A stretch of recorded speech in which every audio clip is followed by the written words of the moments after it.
You say there are three components to building wealth. What are they? Well, as you know, I have a book that's coming out. The book is titled Why Should White Guys Have All the Wealth? And I've created a wealth building system that's designed to mobilize people's finances. And my wealth building system is made up of three processes. And one is developing the millionaire mindset. I call that the offense. The other one is developing or adopting millionaire values, which I consider the defense. Now, we've heard about millionaire mindset often, but I go into millionaire values. And the difference between millionaire values are that millionaires value money and they use money as a tool to make more money as opposed to a toy and waste it, right? So they have a different mindset around it. A lot of people think that millionaires, because they make a lot of money, that they're not frugal, that they throw money away. It's quite the opposite. They said, this is a tool. I've got to make the most of this. So although I may buy expensive things, it's really about the fact that my investments are paying for these things as opposed to my own personal money. And the final thing is what I call making millionaire money moves. That's the how. So it's the offense, the defense, and what I call the playbook, which is the how. And Millionaire Money Moves process, which is a process I created, is a 8-step process that starts with planning. And then it goes into planning your earning strategy, your saving strategy, your paying down your debt strategy, your consumption strategy, your investment strategy, as well as your reward strategy and your giving strategy. And I have diagrams to kind of show you exactly what those things mean and what they are, because what I talk about is the difference between millionaires and millionaires. See, millionaires only do 4 things. They earn, they pay, they consume, and they give. Right? So they give back to their church, their family, or the whole 9 yards. And because they never invest or they never plan, they never build any sustainable wealth. And what millionaires do is they first start off by planning. And with their planning, they earn, and they earn 3 types of income. They earn from their main hustle, their side hustle, and eventually their investment hustle. Because the objective is to get your investment hustle to do the work, not your main hustle or your side hustle. Now, how does one even begin to start thinking about building wealth, particularly if you are in middle class, if you're a single parent, if your income is limited? How do you work with what you have to grow and build wealth? Well, the first thing, it starts with planning. And when I talk about planning is that first you have to kind of know where you are. And so I have, my book talks about understanding your starting point. So understanding, obviously your age, your net worth, understanding your income level, understanding how much income your assets are producing. Now, when you're first starting out, you have no assets and it's not producing anything, but you still kind of want to know that. You also want to know what level of debt that you have, right? But the net worth in my book, and the way I describe wealth, is the measuring stick. And often in our community, we talk about income, but we don't talk about your net worth. We talk about generational wealth, but we're still ignoring your net worth, which is the sum of your assets minus the sum of your liabilities. And we don't know that number. We may know our credit score, we may know how much our income is, but we don't know what our wealth level is. So it starts with understanding that. And also it starts with defining where do you want it to be. And so in my book, I talk about these 6 wealth aspirations. Do you want to be financially comfortable? Do you want to be financially independent? Do you want to be a millionaire? And note that being a millionaire doesn't mean that you're financially independent. Right. Do you want to be rich? And I define rich as being having $1 million in actual cash invested and having a net worth of $5 million or more, and not having to and being able to support your lifestyle by your assets. That's rich. That's where it starts, and it goes to ultra rich, which is having $10 million in cash and $100 million in net worth and having no debt, to being a billionaire. So in my book, what I do is I say you have to define where you're starting from. You have to define what your end game is. And your end game is that point, that destination where you can choose to continue to play the game or choose not to, right? And you do that by picking a financial aspiration. So often in wealth literacy, we talk about, I'm going to teach you 7 steps to be financially independent. Well, what does that mean? I'm going to teach you 7 steps to retire a millionaire. Right? We want wealth right now. So my emphasis is how do I become a millionaire as quickly as I can? Well, it's about knowing your starting point. It's about knowing your end point. It's also understanding your path. How are you going to get there? There's only 4 ways to get there. There's only 4 asset classes. There's real estate, there's securities, which is stocks and bonds, and then there's entrepreneurship. And then there's alternative investments, which includes angel investing, hedge funds, private equity, and venture capital investing. So the whole point is that you have to identify, well, what path? Am I going to stay in my current job and just build up my stock portfolio, or am I going to branch out and start a business? So it starts with planning. That's part of my whole planning process. The other part of the planning process is budgeting. Now, what do I have to work with? What excess cash do I have to work with? And so once I understand that, now I understand the fuel that I have to put in my rocket. Sometimes we don't have fuel. So if we don't have fuel, then I got to focus on increasing my earning in my main hustle and picking up a side hustle, right? And then transition my income into my investment hustle so that my investment hustle does the work and I don't have to. So a lot of times that eludes us as a community because we don't have a clear vision of what we're doing. If you look at most financial gurus or people who write books, they teach you financial literacy. I'm teaching you wealth literacy. The difference is the mobilization of your finances or the mobilization of financial literacy, not just an understanding of what compounding is. It's about understanding how to accumulate the assets. So it goes deeper. So first you identify them, and then I go into, well, how do I buy a multifamily property? How much down payment is needed? How do I analyze one? How do I even know if this is a good investment or a bad investment? I'm sorry to go on and on, but these are the things I had to learn that I'm actually putting in a book so that other people don't have to learn. Well, you kind of touched on a little bit this idea we've heard repeatedly, the need for financial literacy. I have not heard about wealth literacy, and I have college age kids, starting them off with a certain amount of knowledge that we didn't have, potentially growing up. What advice would you give Black college students, as they are just starting out, learning a budget, learning how to manage their finances? What advice would you give younger people? Well, what I give them, like you said, I would tell them what the difference between financial literacy and wealth literacy is. And I have 4 kids. One I raised, 4 I gave birth to. I gave birth to as a father, and they're all college graduates, and they have incredible money skills, right? But what you'll find within people, white people and Black people, and I used to think differently of this, but after researching and studying it, I really now understand. We think as Black people that white people teach their kids about money. And I have a guy that works for me that doesn't have to work for me. He works in my company. He has enough net worth and enough wealth to not have to work. But I convinced him to work for me because we were business colleagues, and he came and helped me run a certain portion of my business. And he's a multimillionaire. And I said, did your dad teach you about money? He says, no, my dad didn't teach me about money. Was your dad invest in the stock market? No, he really wasn't. Well, we as Black people think that white people sit their kids down and explain it to them. He says, no, it's very wealthy white people that sit their kids down because they're about to inherit significant amounts of money, and they need to make that money grow, and they need to manage it. Regular white folks don't do that. And then the light bulb hit. So why do we believe, or why does it appear that white people are more financially responsible and conservative with money? It's because what they learn about money is what they see. Right? James Baldwin has the famous quote that kids have a difficult time, listen to what I say, but they never fail to imitate what I do. You get what I'm saying? And it's so powerful because it's so true.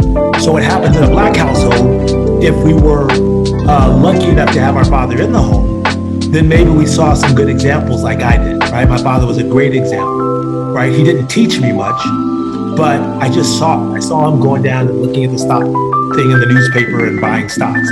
But I'll never forget those things. But we in the Black community, we don't talk about finances. Why? For 3 or 4 reasons. Number one, if we're struggling, we don't want our kids to be afraid. Right. If we're doing well, we don't want our kids to brag about it and for fear of potentially getting robbed or of our business in the street, right? Another reason is that we don't tell them about it is that we're just really private, in that thing, and we just don't share that information. So if we don't share it, then sometimes kids don't get it, they don't understand it. So the biggest thing I think parents can do is be examples for their kids, because no matter what you tell them, they're going to go off to college, they're going to see different things, and our culture has a way of influencing more of what we do than what our parents say. You know what I mean? Seriously, because my dad was conservative, but still, I went to college, wanted to wear polo, wanted to, dress like a prepster because that was the age that I was in. But my dad wasn't for that. Right. But the whole point is but what sticks with you is now when it's time to put your finances together, you kind of go back to what did your parents do and how did they do it. Now, if you didn't have parents or a father or a mother that was financially stable and they continue to struggle, then you get your lessons from what you see in your hood. Right? You say wealth is what wealth looks like. And that's why a lot of our ball players who come up in those situations, when they get loads of money, they end up broke because they're imitating what they see. Right. And so that's the whole purpose of me creating the Black Wealth Summit. That's the whole purpose of me writing books to teach people about wealth literacy, about how to accumulate these assets, because we just don't have a good guide. Yeah. Sorry to go so long with it. No. This is so important. And we talk about breaking kind of cycles and with our young people. So I'm glad you went into detail about that. Now let's kind of move forward and let's talk about your 40, 50-year-olds. For some of us, we had to learn the hard way. Exactly. About budgeting and financial literacy, and maybe now we're at a place where it's like, I finally got it. I finally educated myself and have those tools, but now I'm worried about retirement, and especially now with this economy. How do I start now when I feel like I'm so behind? Right, I love that.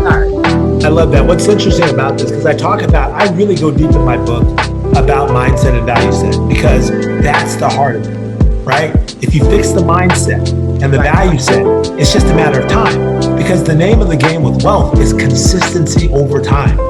And if your mindset and your value set are in conflict, you can't be consistent. If you're not consistent, you don't build wealth, right? Because it takes time to build wealth. It takes time for you to accumulate the capital. It takes time for markets to change and go back and forth and to grow. It takes time for your mindset to change. It takes time for investments to appreciate. So it's a time game. The sad reality is that when you start too late and you don't have the consistency, you're kind of starting behind. But there are some strategies, and the strategies are, and I'm writing another book basically titled, because my whole concept is getting people to millions. The reason why I want to get them to millions is because it's going to take millions to be financially comfortable, right? If you had $1 million using the 4% rule, that's $40,000 a year for the rest of your life. Not many people can retire off $40,000 a year, given what's going on, right? So if you had 2 million, you're at 80,000. You got 3 million, you're at 120,000. Now you're getting close to where you need to be. But 3 million is not an easy number to get to. You can't save your way, so to speak, you gotta invest your way. So what you have to do if you're 50 and older, I take this page and give credit to my grandfather, who, when my grandmother died, left her house in the Bronx to him. She left $10,000 for her 3 grandchildren, which I invested and turned into millions. And she left the house to my grandfather. And he basically got a reverse mortgage. And by the time he was sick and ready, about to die, the value of the house, or his loan, went up to $400,000. But that house saved him. Why? Because it was in the Bronx, and it was a 2-bedroom or a 3-bedroom. And so what happened was he was able to get a tenant in one of the apartments downstairs. He made up a fake apartment in another unit, and he got income from them. He had a little Social Security, and he never needed for money. So that kind of turned the light up to me. What do 50-year-old needs to do? 50-year-old needs to do. At 50, when you're going to retire at 65, and this is counter to what Charles Schwab and Susie Orman says, you don't have time for compounding in 15 years. Compounding takes 30 to 40 years to have a huge income. You don't have time in 15 years. You'd have to assume that the stock market is going to have a crazy run like we had from 2008 to 2021, right? An unprecedented thing to happen. You can't rely on that. So what's the strategy? I think people should take the cash in their 401k, which they might find they may have 100, 200,000, 300,000, and buy multifamily properties. Why? Because with multifamily properties, getting 5% compounded increases every year, right? By the time 15 years come, that income is real, right? Now that income you could live on at 65, and the value of that property goes up, because as the income of the property goes up, so too does the value. And it gives you more options. And you could choose to live in one unit if you have to, or not. I believe that's the best strategy. The other strategy is entrepreneurship, because in entrepreneurship, you have the ability to make way more money than you would work in a regular job. Right. It's just risky and it takes capital. So if you're going to take your 401k capital, you better bet on something that's going to work, because this is your last capital. And the reality is, if you put it in real estate, there's a good chance you can get your money back. If you put it in a business, if it doesn't work, then you're really, really out of luck. But that's all you can do at that stage. I mean, do you agree with me, or what are your thoughts? No, absolutely. You know, there's a lot of talk, especially now with the economy and inflation. You know, there's talk of, are we in a recession? Are we not?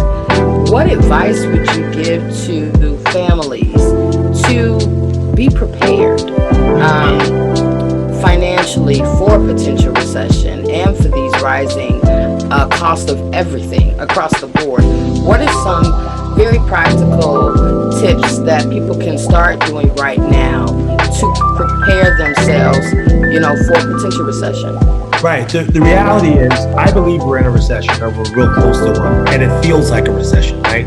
And so there's no time really to prepare. The only thing you could do is make adjustments. And the first thing you have to do is you have to adjust your spending significantly. And that's really hard to do, because when I look at my whole budgeting thing and the advice I give in my book, our biggest budget buster is what we consume, right? I talked about my plan, earn, save, pay as your bills, and consume are the things that, you know, if you look at what consumption, it means to use until it's all gone, right? So that consume piece, the brunches, the going out to dinner, you know, the shopping, the travel, you know, all that kind of stuff, that's what's killing our budget. That's what's making it very hard for us to save and invest, is because we don't have control of that. And if you look at what's controlling that, it's the advertising.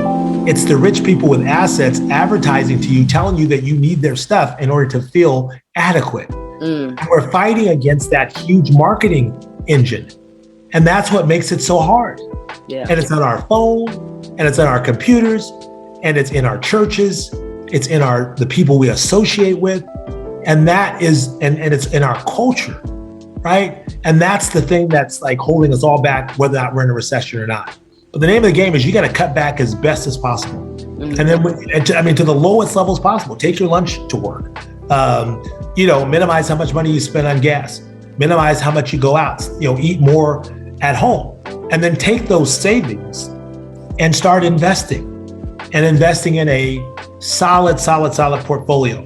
In my mind, investing is not hard. Trading is. You know, stock trading is hard, right? Because it's about market timing and the whole 9 yards, which you can't do. But investing is not hard. The reason why is, I don't know what age you are, but I'm 57 years old. I don't know if you remember how much a Coca-Cola was when you were a teenager, right? And how much it is today, right? There are certain companies that I say either they're going to beat you or they're going to buy you. They ain't going out of business. Right. If you ever imagine Johnson & Johnson go out of business, anything's possible, but more likely they're going to beat you or they're going to buy you. You think my Apple's going to get beat? They have over $200 billion on their books. Before somebody creeps up and beat them, they're going to buy them. So there's just certain companies that you can invest in and continue to invest in monthly on a regular basis, dollar cost average, and build your wealth. Those are the things that we've got to get doing. And the reason why we as a community are, 84% of the wealth in this country is in white hands, and the 4% is in black hands. And the reason why that is, it's not because we're not smart. It's because we have to understand how to safely invest to eradicate the fear that prevents us from investing. Right. And we have to increase the intensity and the consistency in which we invest. And no one's ever told us that. No one has ever told us that. Even when you look at things like the wonderful work that these brothers are doing when they're in your leisure, and all the people that they have that come on and they talk about the things you can do, they don't tell you the degree to which you need to do it to have a huge impact. And what I mean by that is, you can't invest $100 in Apple and spend $1,000 with Gucci. You need to spend $1,000 in your portfolio and $100 with Gucci every month. Yeah. You get what I'm saying? So what happens is people feel like they're investing because they're dabbling. Right. But it's not having impact. They're not building their wealth. That's why everything I do is centered around your net worth. Let's grow your net worth. And I have a group of people. I have this Black Wealth Growth Challenge that I do for absolutely free. Because it's my philosophy that you should use your money to make you rich, not make me richer, right? And my mentors never said, Cedric, I'm going to teach you about real estate. You just got to pay this monthly fee. Or if you take this class, Cedric, I'm going to teach you about investing in the stock market. They gave it to me. Right? And so I think that's our responsibility to give it back. Mm-hmm. So the whole point is that our people just need to get busy investing. Right. That's what we got to do. And real busy. I really love how you brought that home, and I'm going to pass that on to my child the next time yes. for a Gucci belt. Yeah, exactly. Yeah. But Earn Your Leisure has made investing dope. Yeah. Now we just got to take it to another level and get people to understand the magnitude of which they need to do it in order to really build wealth, right? Not look wealthy, but to really have wealth. Yeah. And with that wealth, I talk about this on I have a IG Instagram. It's called Millionaire Money Moves, which is my framework. And I'm constantly telling people that, hey, this is about wealth literacy. You've got to basically, there's a beautiful life out there of freedom and peace where your money's doing the work for you. But it takes time. You got to upload that with a lot of time and effort into putting those building blocks in place so they work for you. Because real estate, I have properties I bought 18 years ago that are being paid for in 2023. And the income I get from that allows me to do what I'm doing now, which is my passion, which is teaching African Americans how to build wealth. But this takes time. And it just takes time. And it really is about, like you said, having a vision, being disciplined. I love those principles. I can't wait to share this with my kid. I'm literally leaving tomorrow. Oh, wow. Yeah. I actually have a book that's going to be for Black college students. And the reason why is I started my wealth journey right out of college. And in my book, I show the first piece of paper that I wrote back in 1990 when I was graduating of what I wanted to do. Mm-hmm. And that plan is the foundation of what I call my Millionaire Money Moves master plan. And what I'm saying is my framework because my background is consulting. So I'm used to pictures and I have a degree in computer science and I'm an engineer. So I think about things in pictures. So what I did is I took my framework and I expanded it into budgets and I expanded it into my master plan. So people know exactly what they're doing. They have a real vision for their money. What we're doing is we're doing things, but without a purpose, without an objective, without a very clear objective. And so what I do in the planning process, it says, let's define that purpose. How much income do you want when you retire? What age do you want to be when you retire? Mm-hmm. Right? And where is that income going to come from? How much is going to come from Social Security? How much is going to come from your stock portfolio? I call your freedom fund. How much is going to come from the real estate you own? How much is going to come from a business? But I don't like to count businesses because we get tired. I want to count the things that I don't have to work at. Right. So you have to define those things. And it's hard to do that, but once you define it and you set the targets, you can't shoot what you don't aim for. Mm-hmm. Right? Now you can shoot for it. Yeah. And now you can work for it. And that's really what I've done. And that's what I've been doing. And that's what keeps me running. People say, why do you continue to work when you don't have to? It's because I'm finishing off my master plan and I'm at the end of it. Yeah. Right. And it's where I decided that I wanted to be. It wasn't that I needed to be there. It was just where I chose to be. Right. But what you're saying is, like I said, I'm writing a series of books targeted to the African American community. And one is focused on Black females because the median net worth, according to the Washington Post and others of African American women is $5. And the reason why is because of the same things that you're talking about, right? Is the fact that, I'm divorced and I have 3 kids, but I made sure that I paid for my boys' college. Mm-hmm. Right? I made sure that I talk about that hard in my book about brothers basically, worrying about their ex-wives and their boyfriends and all that kind of stuff. And I'm like, it doesn't feel good with your ex-wife, boyfriend living in the house that you think you're paying for, but taking money from them is taking money from your kids. That's right. Right? And the reality is you can do both. Yeah. So, so the whole point, and I hope to write a book for women in that situation, because your circumstances should not dictate your outcome. You can be a millionaire too, regardless of the circumstances. It's about an approach, right? And I think the approach is to focus on your kids and get them, where they optimally need to be. Right. And while you're doing that, start planning your trajectory for when they leave, right? Where the capital is going to come from, what business. You can do a lot of stuff. You have to be patient, but not stagnant. Mm-hmm. Where's the income going to come from? And what businesses are out there that I want to do? And then you get out there and you hit it. You take a break and you get out there and you get it going. But so many people don't have a plan. This is all about having a plan. It's very hard to kind of do it when you're cooking for them, caring for them, going to games, making money for them, and dealing with all the issues associated with it. So yes, I hope to write books for single Black females, for divorce, how to overcome divorce, right? Those types of things. Yeah. And it really takes us as a people, as a community, from surviving to thriving, which is what we want, But tell people where they can find you and when the book is available, where they can find the book. Right. The book should be available in the early October timeframe, and they can find me at Millionaire Money Moves, which is my IG page. They can also find my nonprofit that I created called the Black Wealth Summit, which is a conference focused on educating and encouraging African-American wealth development. It's going to happen in October, on October 27th through 29th in the Maryland area. I pulled together the financial advisors, the Black financial advisors from Morgan Stanley, Bank of America, Charles Schwab, UBS, New York Life. They're bringing their Black wealth advisors to educate African Americans on wealth building. Right. And so we talked about all the topics that I talked about and even more. So we got 60 sessions. We were lucky to have David Gardner from the Motley Fool who's speaking. We also have Damon John from the Shark Tank speaking. We got Angela Yee who's coming to speak, as well as Ayanna Van Zant.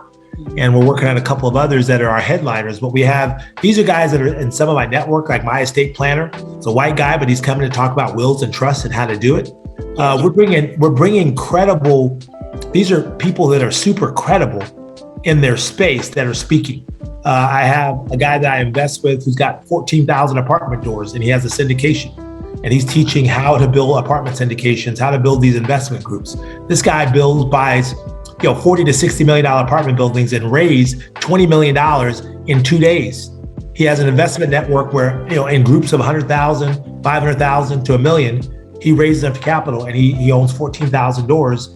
And so he's going to teach that. I got some brothers who invest in hotel franchises. They're going to teach how to build and buy hotel franchises. They own DoubleTrees and Marriott Courtyards.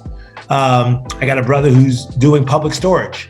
He's investing in public storage, and he's built a fund. So we're bringing, my resources, some of my team's resources that I know for a fact are credible and that are wanting to give back. And they're coming to do this for free. I don't have to pay them to come speak. They're doing it because they want to give back. And so that's what the Black Wealth Summit is all about. Wonderful. Well, thank you so much for speaking with the Chicago Defender.